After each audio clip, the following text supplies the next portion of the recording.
Hi, very good morning to you. It's Jim from Maverickstar Observatory.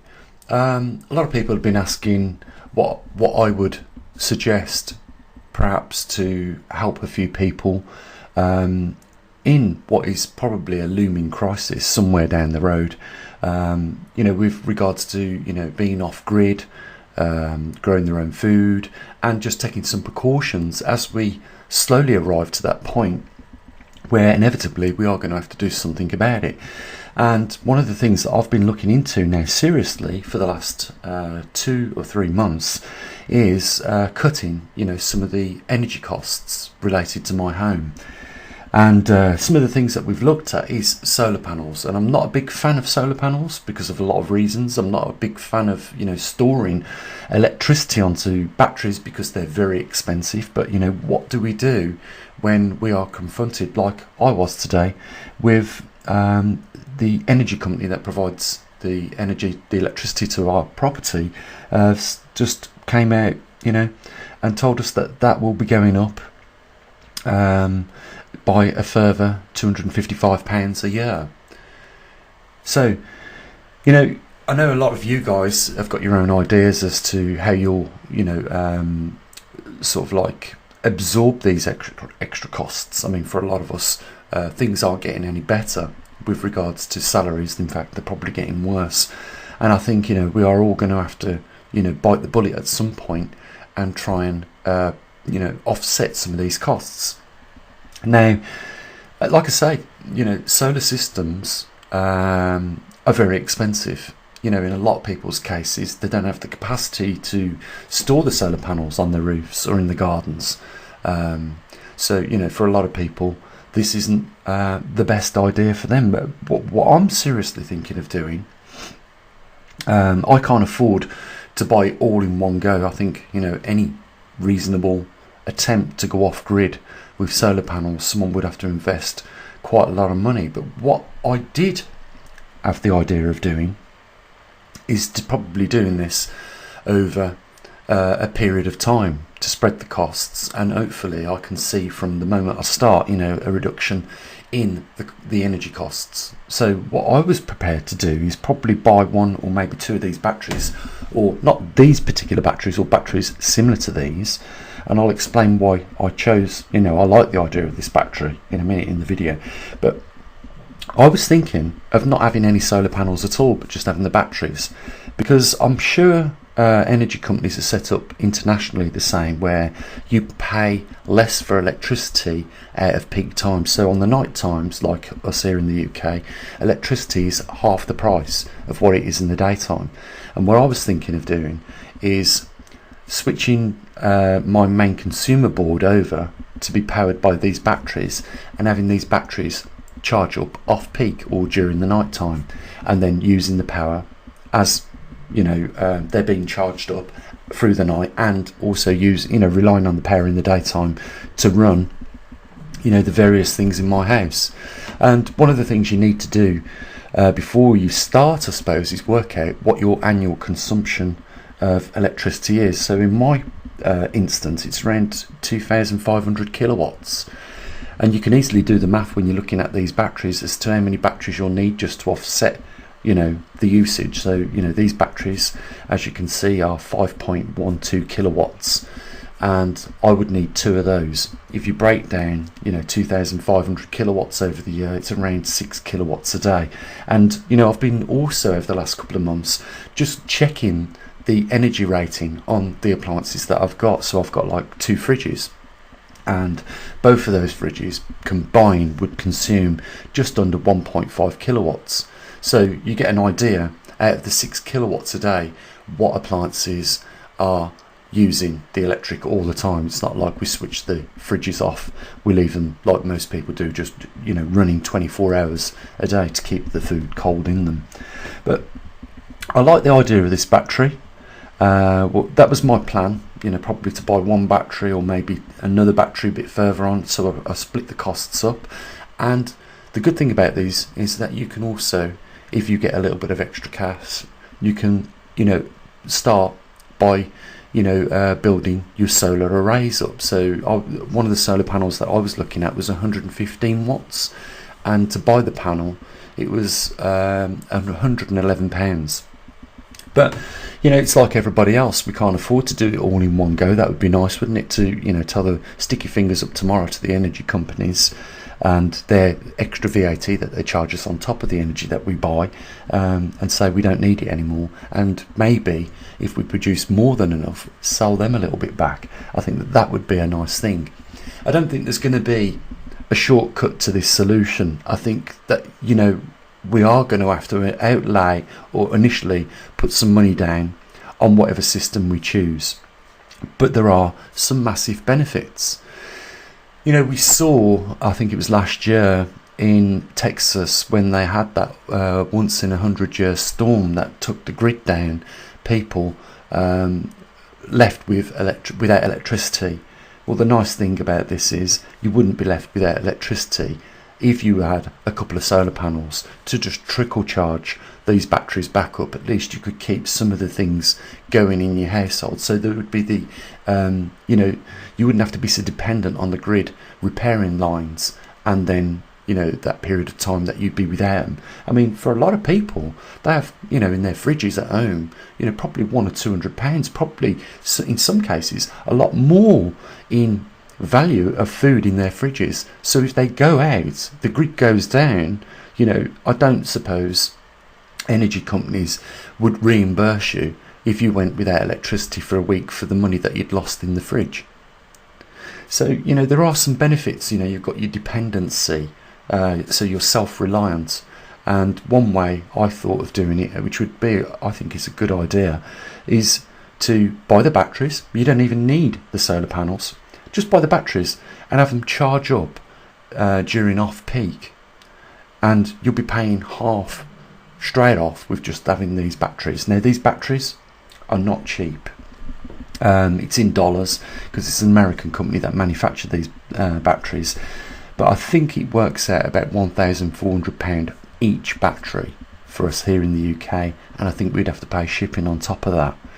But what I liked about these batteries, and what's now made me warm slightly to the idea of solar panels and battery storage, is the technology has increased in the batteries. Now, they're saying that this battery, a bit further down here, has the capacity to last between 10 and 20 years.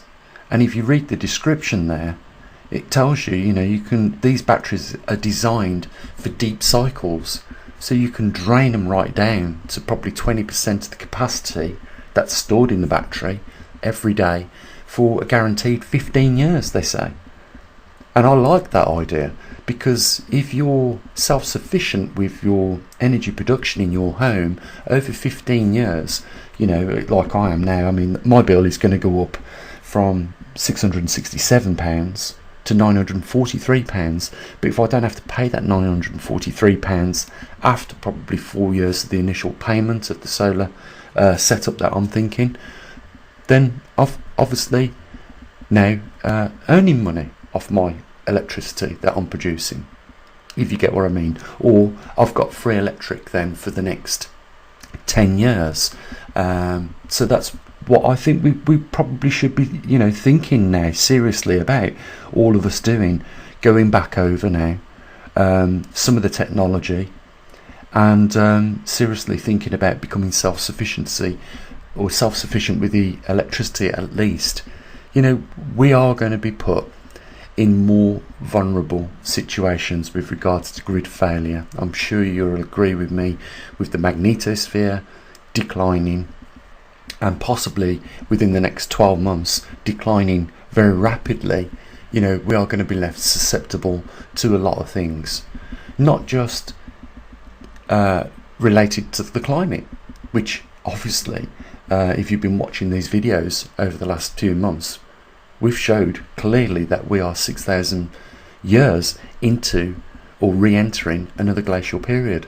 For that alone, if we start getting more harsher winters, we know that most of our governments around the world have not buried the cables underground, and if they have, they've probably got to rethink how deep they've got to bury these cables now, because the permafrost is going to change, which means the depth of the ground freezing during winter times is going to change. It's going to go, you're going to have to dig deeper to overcome the problems associated with permafrost.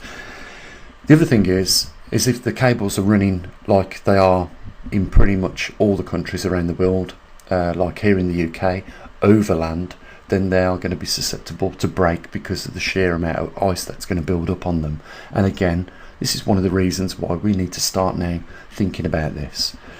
The other thing that we're going to be talking about later on in this week is locations. I had a couple of people over the weekend ask me if I'd do a talk about where would be the better locations, given, you know, the magnetic North Pole migrating on our planet and all the problems associated with that. Well, one thing we can't do a lot about is if we have a CME during a period of time where our Earth's magnetosphere is weakened, we could protect our equipment like we've got here. If we knew that there was going to be a surge, we could disconnect it, we could put it, we could isolate it in a room which was protected from, CME strikes, and then go back to switching it back on after. You know, we could have probably breakers on our own equipment to protect it, so we could protect ourselves against CMEs. But the other thing is, what we really need to start thinking about is all the other utilities.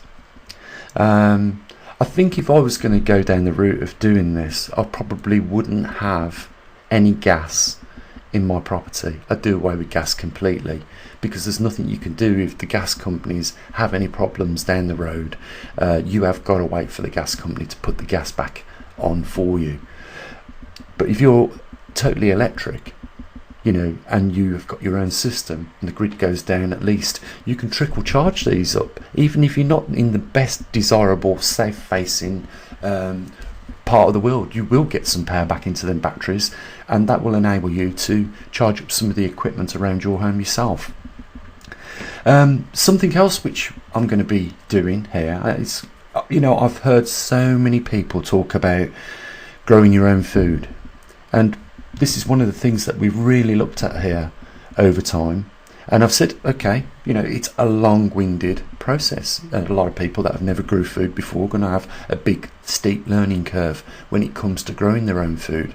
But, you know, with food prices along with energy prices rising, it is now looking more appealing for a lot more people to not just have, you know, gardens of nice cut fresh grass, but also to have a little plot where they can grow their own food. So one of the things that we're going to do here from the end of March, because obviously we get out hopefully of these ground freezes, we should be out by the end of March. It should have warmed up a little bit, and one of the things we was going to do is start growing, but not like a lot of people would think. We're not going to start turning up the ground or anything like that. We're going to do it a very simple and lazy way. We're just going to buy grow bags, and we're just going to see what we can grow in the grow bags, and then, you know, see how that goes. But we was going to share that with you, you guys. And again, you know, if I can grow some of the things that I use quite often, like onions, coriander, spinach, parsley, some of them other herbs as well, like marjoram and things like that. If I can grow them, and salads, and probably some cucumbers and things like that, and we could probably do a bit of canning later on in the year, so we can can them up for the winter. And, you know, it's obviously going to have extra savings for us, isn't it? And I might be making some big mistakes. I know we've got some real clean subscribers like Gore who grow their own food and have been doing it for a long time, and, you know, that we can all pull together on, you know, some pros and cons of this. It's like, you know, when I start putting this together, you know, over the months and years, I will show you exactly how I will approach this, with trying to alleviate at least some of the power costs associated to our home. And you know, you can watch how I do it, and you know, but for now, I just like the idea of probably buying one of these batteries, because one of these batteries will obviously run my both fridges And if I can charge the battery up when the electricity is being charged to me at half the price, then I'm going to be saving half straight away, aren't I? So, I invite you to join me. And, I think we need to start talking about locations as well at some point in this week. So, I'm hoping that you'll join us for that. And as well as the regular updates that we'll be doing. I want to say a big thank you to just a few people over the last couple of days that have, chipped in a bit of funding for the observatory, and we are solely funded by you guys, the general public, all around the world. And it is great when a few people step up to that line, and chip a bit of funding towards us. I hope you realise that we are probably one of the only observatories that is willfully, openly sharing the information that we get with relationship to these things that are changing in our world, and they do affect every one of us. And if I can make that little bit of difference that puts a few extra pound back in your pocket every year, maybe energy saving, maybe through growing some of your own food, maybe from something else that we've discussed, I've helped you make that decision where you think it's time to change where we live and move somewhere else, because it will be better down the long run for us if we do that. And we might save a total loss like we've seen some people already have gone through.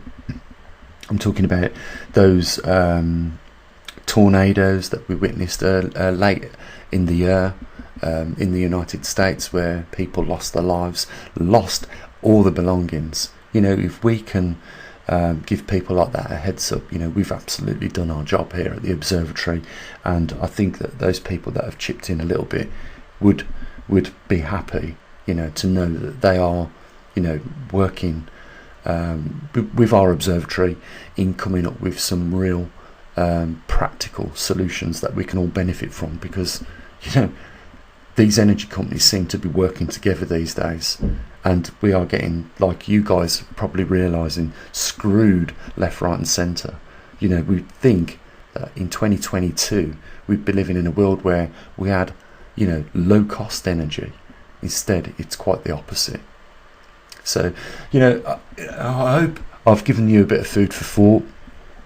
It would be great if a few more people, and we're at the end of the month, it'd be great if a few more people would chip in a few bucks for the observatory so that we can keep things going here. And by all means, join us as we now begin to venture into slowly peeling ourselves away from the grid here at the observatory and reducing some of the bills as a result of that. Guys, link down there in the description if you want to help. Big thank you for those that have, and as always, you have an amazing day. Let's keep the thoughts of those dear Ukrainians in our prayers, because of what they're going through is, as I'm sure, a dreadful situation. And let's just pray for them. And I'll say what I usually do. Have an amazing time today, and take care of your loved ones as always. Bye for now.